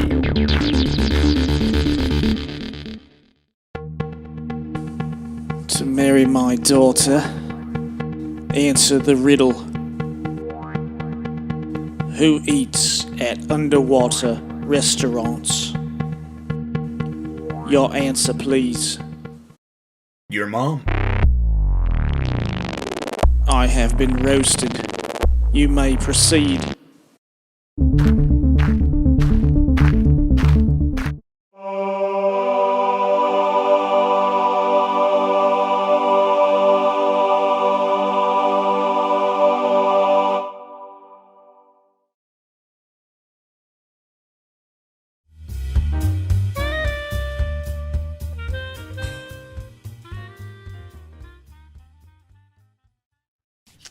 All right, everybody, welcome back. This has been a really fun night so far. I'm feeling good hosting the show. Special thanks to Chef Ari Mondry for teaching us how to make his Korean-style burger. Very delicious. Let's just keep this night rolling. Let's go ahead and welcome our next guest, WM. All right. Hold on just a damn minute. Neil, what the hell? What the hell are you doing here? What am I doing here? What am I doing here? This is my show, Phil. I know you've been plotting to steal this out from under me this whole time. I can't believe you would do this to me, Phil. I thought we were homies. Neil, I don't understand. Why do you think I stole the show from you? I helped you produce the show for months. I mean, how are you even here? Aren't you supposed to be like on a secret Illuminati island or something right now? Yeah, I mean, well, it didn't take me that long. I stole an Illuminati helicopter and I flew straight here to shut this down.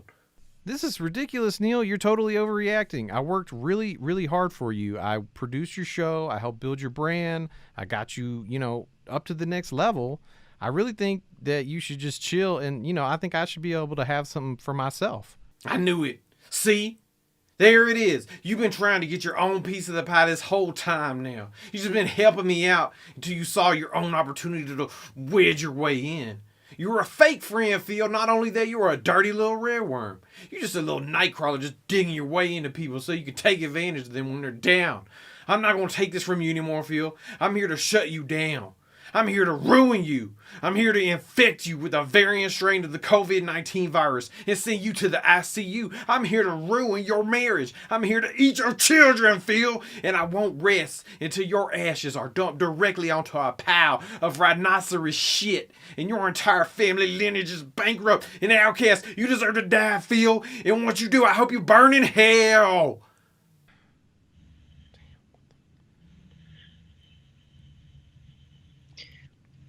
Whoa, Neil. That's quite enough, my guy. Oh, thank God. What the hell? Illuminati CEO, what are you doing here? Neil, my baby. Come on now. You think you could just walk out of a live TV broadcast, steal one of my helis, and then just fly off and possibly jeopardize the secrecy of our private Illuminati lair without me wanting to talk to you? Do you even fucking know how to fly a helicopter? I mean, no, but I played Grand Theft Auto 5 enough times to figure it out. I'm kind of in the middle of something right now. Can this wait? Are you fucking kidding me right now? Can this fucking wait? Bitch, you need to check your entirely self before I wreck your actually honestly self right now. Yeah, this can wait. So can the rest of your fucking career in TV, or really anywhere for that matter. What the hell did you just say to me? Neil, you know what the fuck I just said to you. You're canceled. Consider yourself in the same boat as Jeffrey Epstein, Mel Gibson, and that fucking Blue's Clues weird-ass dude who was way too old to be on a goddamn TV show. You're done, son. You'll never work in this town, or any fucking town ever again. Capiche? I'm not just talking about television either. You'll be lucky if you can get a job at a fucking 7-Eleven, okay? For all I care, you can try and get a job licking the goddamn Slurpee dust off the fucking bottom of the floor. You can be sucking off glizzies from the goddamn glizzy roller over there. You are lucky to be alive after you fucked with the Illuminati. You know what we do to people? Do you know what the fuck we do to people? After all that shit you just said live on Phil's stream, you'll never be able to post on any social media platform ever again. I'd say good luck and God fucking speed, but really I'd just rather tell you to go fuck yourself. So, go fuck yourself, Neil. Security, someone get this guy off Phil's show. It's the least I can do after this fucking shit show. Anyways, I gotta run. Smooches. Oh my god, what the fuck? Get your hands on me, Phil! I'll get you back if this is the last thing I'm gonna do. Fuck you, Phil! Damn, wow. That was, okay, bye, Neil. Yeah, good luck with that. Whew, wow, okay, I'm not gonna lie. I was a little worried about there was gonna be a confrontation between me and Neil at some point, but I mean, wow, that was way worse than I ever could imagine. I'm probably gonna need to get some cameras, security cameras or something at the house. I don't know. Anyway, let's go ahead and welcome our next guest, like I was trying to say a minute ago. Wow, well, welcome to the show, WM. This is amazing to say that out loud. Welcome to the show tonight. Finally, and you said it perfectly. I appreciate it. Really? Wow. Yeah. Okay. That's as far as I know. You know, I don't know the origins, the etymology really of my own name, but that's kind of one reason I'm so excited to have you on the show is that the relationships we form online are so weird, the way that, you know, maybe you read a book and you don't know how to say a word out loud, and the same way you get to know people on the internet, you get to know their names and don't necessarily know how to say it to someone. Exactly. Well, and that's the thing is I have a tendency, you know, I love to analyze a lot of things too much, but I have a tendency to miss some really good jokes. Case in point, Ari's handle. I didn't get the, you know, so that's what I'm saying. Like, I don't think Chef Boyardee's coming for him because, you know, maybe they're like me and they never noticed the little arrow in the FedEx logo, you know. It's that kind of thing. Yes, amazing. Well, I love it. I mean, I'm so glad to have you here. I just feel like you're one of the homies I've had on the internet that you kind of get to know people through, you see their posts, you like them or love them or haha or wow them, and you just have this kind of like weird, like, I don't know what to call it, subtle relationship. And I just felt like you were a friend through the internet. Yeah, the opening, I called you the infinite homie because you're always supportive of people in the online space, and you've been supporting. What's that? Well, I try to be. I mean, likewise, you know, I feel like you're one of the most supportive people on the internet, honestly. And I don't know how you make, like, sometimes I feel like you have like a multiplicity thing going on. Like you've got, you know, a couple other Phils around that are just there to like love react people's posts. And, God, I would love that. But I don't know how you do it. And, you know, producing all of Neil's shit, you know, and still having time for online. I don't know how, I mean, I'm starting to draw back from the internet, but you know, I have those phases where I draw back from the internet because it can be negative, but I feel like, you know, I really wanted to highlight relationships like ours, and so many people in the chat right now, and just shouting out to Yelling in the back, Rachel, Richard, Bork. I mean, so many people like this. We have this like kind of, I don't know how to describe it, but this way of non-intrusively like staying in each other's lives. Does that make sense? I don't know. Well, it's like it's like there is a middle ground between like Orbiter and you know, right up against somebody, nuzzling up against them, you know, your cheek to cheek. I don't know what that is, but that's, I think, what we all are. Because I a lot of people that I dearly love, and I probably don't know most of their real names, you know. So it's like I love it. It's huge. I mean, I I want to talk about this stuff more, and maybe we can circle back to it because there's so much to unpack there. But I see our homie Rachel in the chat. She says, "Please talk about noise music. I am ready. I need it." So that was something on my list of questions for you. I mean, I think I mispronounced because I was going off of your Facebook link, Game Browns, but is it actually Games Brown? Confusing. It is Games Brown. Yeah. I understand confusing. Yeah. No. And then of course, whenever I try to get the handle Games Brown for something other than Twitter, which I don't use, it's not available. So I had to go with Game Browns. It works. I mean, it's on the show tonight, so it's delicious. But I love James Brown. I never would have the pseudonym. I don't even know how to imagine the way you just described that. Well, well, that's the thing too. It's like maybe it's a boring story. It was called Growing Boy at the beginning, and some person from like LA or something was like, "Oh, I'm Growing Boy. Can I use it? Can you not use it?" And what? I was like, "We're gonna fight for Growing Boy. It's a bad name." So then I just had to come up with something that started with G and B, and did a brainstorming session with some of my really good friends, and somehow Games Brown came out of it. So I never would have anticipated that much history to the name. I mean, I kind of thought you just did a spoonerism, which obviously you did. Yeah. But there's more to it. I mean, land on a spoonerism. It's like you can put as much work as you want into it, and you can really, do a lot of work, and David Foster Wallace yourself into a 1,000,000-page corner, but you're gonna come out with like Fail Collins or James Brown. I don't know. Love it. Well, speaking of James Brown, I mean, your tunes are long and deep, lush. Honestly, I don't know. Upon listening, I would have called it noise immediately, but I'm very curious. I would love to hear about your process.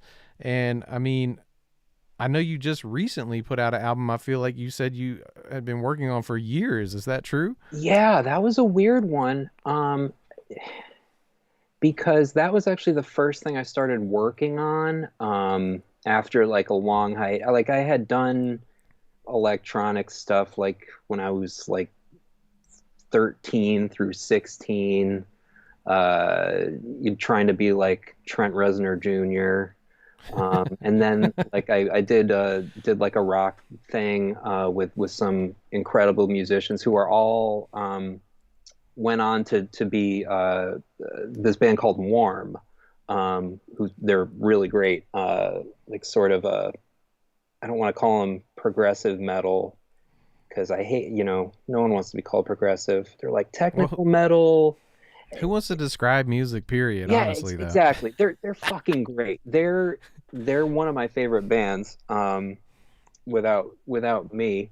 And a couple years after that, I was like, I'll start doing stuff again, and I just started working on that album, which came out last December. That was in 2011. So that's my process, basically. What?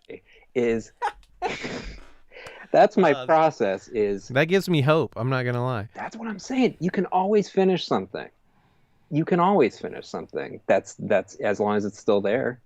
It's about finishing. I mean, I guess, those things that you have. I feel like even I think on Chill Neil's show, I caught some during the break, and he was talking to Michael Winslow about he had some reggae track that he has to circle back to. I mean, even the greatest minds in music and comedy are still working on projects they haven't put out. So. Yeah, that gives me hope too, because like it just goes to show that I think like anyone who's doing art, a lot of the time, no matter how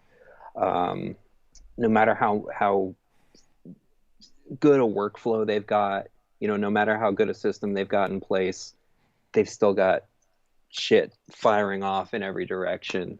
Yes. And it's inspiring. It never ends. That I'm not the only one with like 6 EPs in the works all the time. You know, the trick is to never tell anyone they're coming unless you're absolutely sure they are. That is really the trick, is just stop talking about it. Like, don't say anything about what you're working on, and it'll be much better when it comes out. You can say I worked on this for 10 years versus that dude that's like, big things coming every week and nothing comes out ever. No, I mean, something hits SoundCloud every once in a while, you know, like a snippet, you know. Check out my SoundCloud. I got 3 remixes I made. Shit is fire. Featuring. Yeah.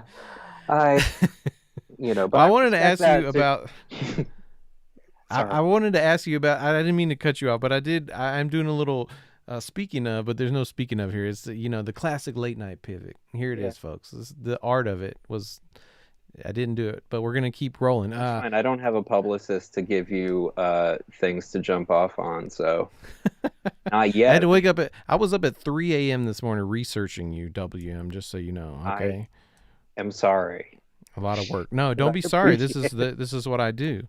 But I did want to speak to you about something I hate and despise, but I see you like just, consistently going at it, and it's running. And you run, and I feel like the earliest post I can remember seeing of you were from your runs. You posted, you'll post your times, your playlists and stuff like that. And I think that's inspiring because, I'm trying to get more active, and my activity is walking. Lately this week I'm doing really good about taking a 30-minute walk every day. But like, what is it about running, and how do you keep that going? Because I hate running. I hate it. Oh yeah, no, I mean, I do too. Okay. I hate running. I hate runners. No, I'm just kidding. But I hated running for the longest time, and I always, like, my dad always ran.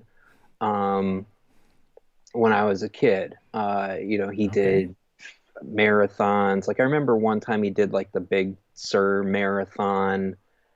I think he might have been hungover, and he still like placed pretty well, and like shit like that. That was like my hero stuff. One of my like parental like hero things that I would always think about. I see. And then I don't know, like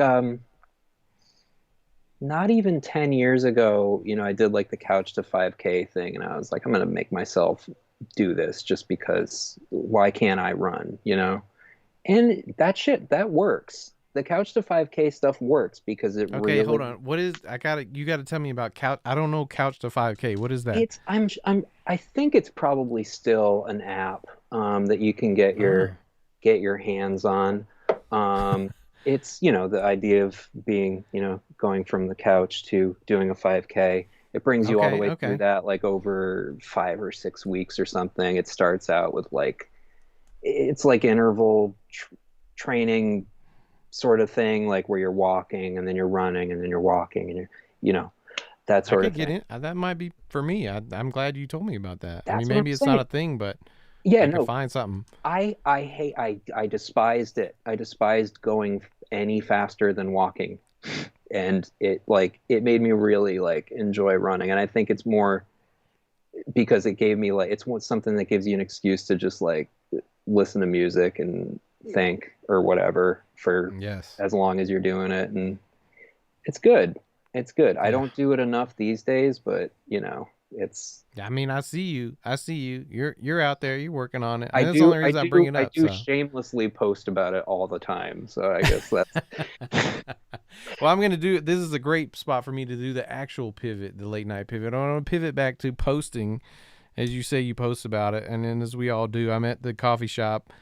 I'm writing my novel, right? You got to post about the things that you're doing to make them feel real. But really, though, good to get to the core of what's interesting about the community we live in. I love your internet presence because you have a Facebook profile, which, I can connect to some other people like Jordan Joestar, Matt Moyer, people that have a face, not a page, and not a persona. Well, maybe that's not maybe I shouldn't have said not a persona. That's up for question. Yeah. But, you have just chosen to carve out this space the way you interact with everybody in the community on the internet that way, which I think is unique and something I've never really gotten a handle on. How did you ever even find your way into that? Did a friend bring you in? Did you watch other people do it? How did you get involved with this whole community of this stuff? I think it's a disease. And I mean that. Like, I really think it's chipped away at me personally in a good way, mostly.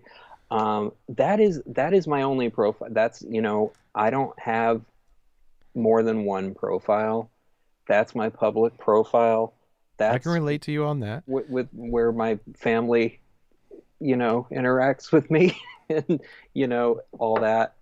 And it started, one of my friends invited me to a group that I have to keep secret. It's not because it's scandalous or anything. It's just it's a small, tight-knit Facebook group. That's fair. I don't want to put anybody on blast. But that was like 5 years ago, and ever since then, it's just been like this process of meeting,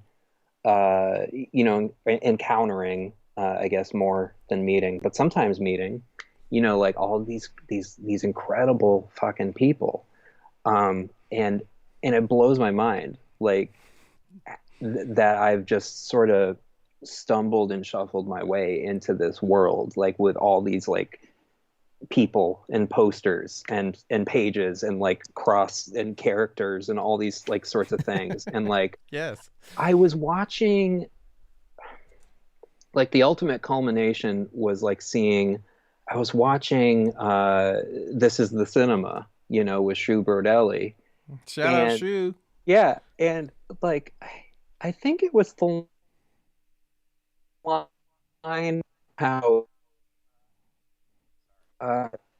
sorry, I have it in a note so fucking good. He says he was at the taqueria or the market, and he was going to get a head taco, and he said, my mother always said, if you eat something's head, it will make you smarter. I remember that. I laughed so fucking hard, but I also felt like, as I was like laughing, I was feeling like this like overwhelming like sense of humanity. Like I was almost brought to tears. I was like, I can't believe I'm experiencing all of these things. This isn't like, I am watching TV still, but like more of my time is spent just like ingesting stuff that like people are creating around me. Not around me, because we're all over the place, but it's incredible. Like, yes, this universe that, I mean, you have obviously helped to create, for Neil, and everybody. I mean, bless his heart. I know he's mad right now, but I don't know how things are going to go for Neil. I don't know when I'm going to be able to even talk to him again, but I digress. I hope it's soon, but I'm, for now I've got this updated mug here just to. Oh wow, that's amazing. Well, I just want to say I feel like you really touched on something. I was getting a little bit emotional just about bringing up Shu. I just love Shu Brodelli, and I don't know. I think it's something we talk about almost like a parasocial relationship, but I feel like there's I talked to my homie Lucas after the show he was on last week with Neil, and there was a whole element about post-irony and irony poisoning, and I think parasocial has another side that I don't have a word for, that is kind of what we're all doing to help each other work through these weird times. Like and I don't know I don't even have any more words to say about it, but I feel like it is really good, and it's just I guess it's, for me, it's the best reason. I'm so glad you could be the guest right now on this show. It just feels like the perfect time and place for this conversation. I feel incredibly lucky to be here, and I really appreciate you bringing me here for it. Absolutely. But yeah, no, it's like such a terrible, awful shattered, fractured time like around us, but we are, I think, having a lot of fun in the midst of it, you know, and Yes. that really is helping. And I've seen a lot of people, you know, echo my sentiments and like comments on like, you know, the Chill Neil you know, comments and stuff, and people just like saying like this is like something to do every week. This is something to look forward to, you know, and like the content that people are putting out is just like, it is really healing, you know, no matter how many cum jokes or, you know, shit jokes, it like, it's just, it's indescribable, which is why I'm like, you know, just sort of stuttering and fluttering around, but well, it made not me in think the of cool, something. not in the cool Michael Winslow sound way, but like, you know. It made me think of something. I'll bring it full circle here. You know, one of my very first courses of college that I flunked out of college, and I never got a degree, but I did a lot of cool stuff in college. And one of the very first courses I took that actually had a meaningful effect on me was this professor who has to do this intro to mass communications course to 200 or something freshmen, and you know, most of it you're like, but he hits this story about how, you know, this prisoner of war guy, you know, was being tortured and locked up for months, and he remembered some piece of art. I don't remember the specifics of the story, but my point is just that that's what we're doing, is we're creating together, all of us, one at a time. We're passing the baton constantly. That piece of art that, you know, to give a little bit of levity to this, you could compare it to Dave Chappelle's show, where there's the mail delivery guy who doesn't kill people because he gets to see a set of titties every day on his delivery route. And my point is that art, however we make it, we find a way to give a piece of ourselves to each other. And, you know, you look at someone like Michael Winslow, who lived in a world where it was very different. There was not, you know, very many TV channels or movie studios or internet or anything. And now we have all these channels, and yet we still give that to each other in the way that we can. And man, I just think I could never be more grateful for all these experiences that we get to have together. It's amazing. Yeah. And I agree. And I'm like, I'm so thankful to have met, you know, everybody that I know now, but, you know, particularly you. I think we must have met because of the Facebook site, probably, or something like that. It was around that time. I believe it. The Facebook site is a blur. as it should remain. But I just feel so lucky, you know, to know you, and to have seen all of the things that you have been, you know, behind, you know, and everybody else, you know, sort of in this sort of not bubble, but like nebula of like posting and shit posting and probably, you know, shitting, and nebula of posting. I love it. Yeah, no, it's great because it's not predictable, because it's one of the only like real like natural things that still exists, you know. Like, so many things are just so predictable, but I never know, you know, like what the fuck Matt Moyer's gonna say today. You know, like, yes. And that's so great. It never ceases. And I will never try to predict it. Never, you know. Well, I don't think we could cap this conversation off any better than what the fuck is Matt Moore gonna say tomorrow. So maybe we should just leave it there. Yeah. WMW. Thank you so much for sharing this time and space with me. It's a huge pleasure and honor. Thank you for having me. This was a joy. I really appreciate you, Phil. Absolutely. And I hope you mend everything with Neil soon. And when I say you, I mean I hope he just comes to his senses. I gotta leave that in Neil's. I mean, obviously, that's a matter of Neil's heart, but I appreciate the love that you're sending. Maybe we can help him work it out. You know, he's lost in the sauce right now. We'll see what happens.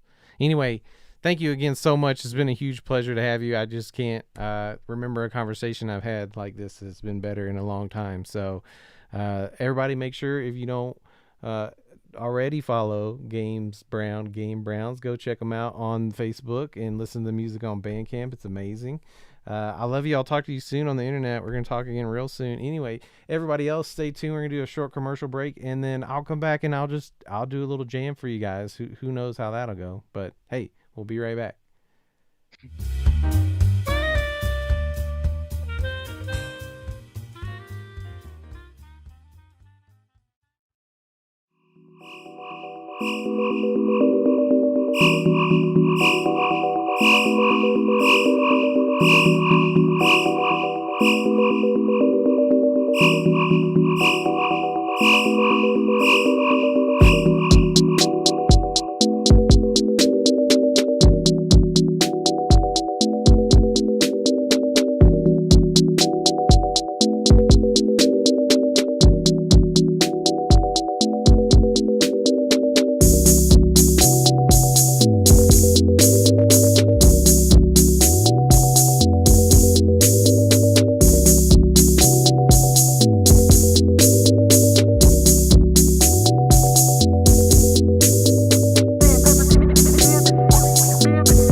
Wow, welcome back, everybody. What a night. This has been crazy. I don't really know what's going on. I've been working too hard. Excuse me. And I'm drinking seltzers. That was embarrassing. But, one thing I forgot to bring up is that I am going to try to keep Late Night with Phil going. And not next week, but in 2 weeks, I am going to welcome two of my homies that I love and respect very much. My homie Mary Beth McClellan is a super producer, a TV producer. She's worked on a bunch of reality shows, and now she produces for a local TV network in Hawaii, as well as my longtime homie, Wande Winslow, amazing musician, hard worker. Love the guy. Can't wait to talk to him on the air about music, life, and so many things. So mark your calendar. I'll be back in 2 weeks, and hopefully we can keep Late Night with Phil going in some way. Shout outs to the homie. I see Ari in the chat. Thank you, Ari. Thank you, WM. Y'all are both amazing, and I love you very much. And it has been so fun to do this. And at this point, you know, I won't keep y'all much longer. It's been a late, long night. And I just think I'm going to play a little bit of music and see what happens. I don't know. Let's get the dog going. We got to get a loop going here first. We'll start with the click track. There we go. Yeah, there we go. 80 BPM is way too slow. Let's bump this up. 120, that's the classic right there.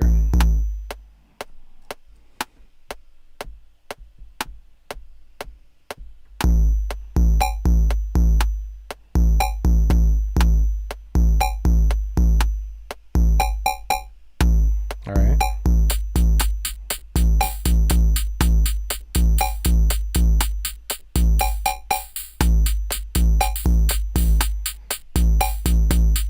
Shout out to Jordan. I see you in the chat.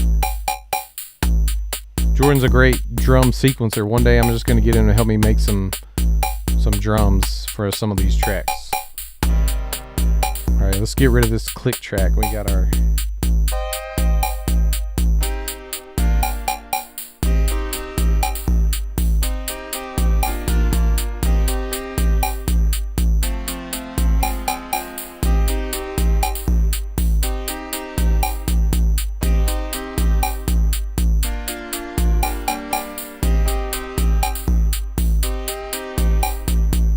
I want to send a special thanks and a little kayfabe break because it's the end of the night and less people are watching than they were at the beginning. Thank you to everybody that helped make tonight happen. This is crazy. I mean, y'all have to understand, last week was the finale of Late Night with Chill Neil, but we have been building up to tonight's big sequence of events. And it happened. It was crazy. I can't believe it happened. Thank you all. Thank you every single person that made this happen. I love you. And as Michael Winslow was talking about, we're family. Let's take care of each other. Let's build each other up. Let's fuck these people that want to exploit our labor and take away the value of what we bring to life. We don't have to be subject to that shit. We have power together. We're doing great things. And we're going to keep doing them. And we can't wait for somebody to notice us and build us up, because those are the people that are ready to take our power away from us. So let's keep working together. Let's keep building each other up. Let's keep buying each other's shit. Let's keep sharing each other's, work. Let's keep caring for each other and checking in on each other. And, we're going to make it. We're going to make it. This world sucks, but we're not fucking done yet.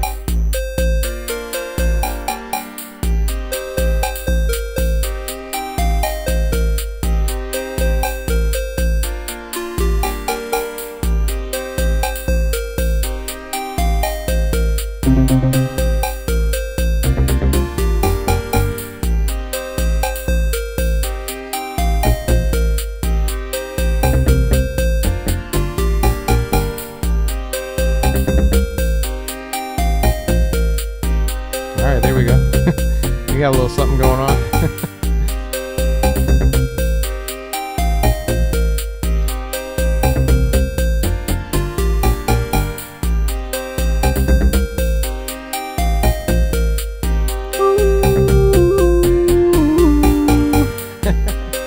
Jordan, shut up.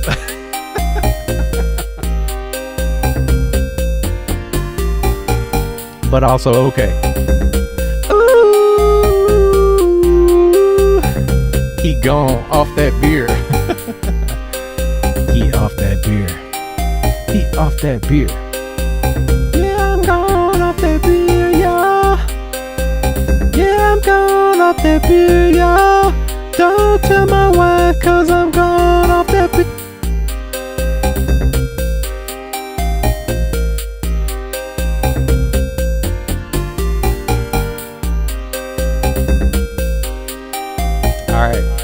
Let's let this hook play.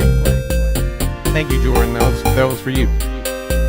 Yeah, I'm gone off that beer, y'all. Don't tell my wife, cause I'm going off that beer. Yeah, I'm going off that beer, y'all. Don't tell my wife, cause I'm going off that beer. Yeah, I'm going off that beer, y'all. Alright, it's been such a long Don't night. tell my wife, cause I'm going off that beer. Yeah, I'm going off that beer, y'all. Let me turn this shit down. It's been such a long night. I can't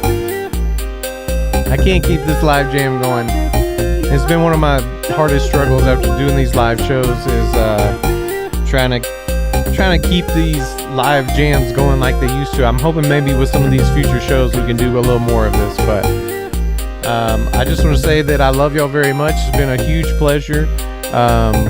If you're following along, there's more to come. The story is not over, but we are telling a story. So stay tuned. Weird shit coming next.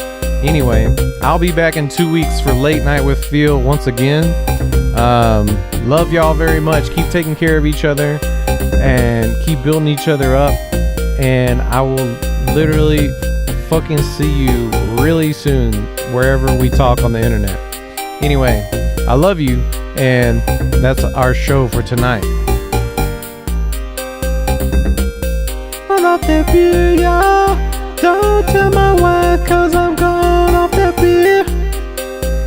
Yeah, I'm going off that beer, y'all. Don't tell my wife, cause I'm going off that beer.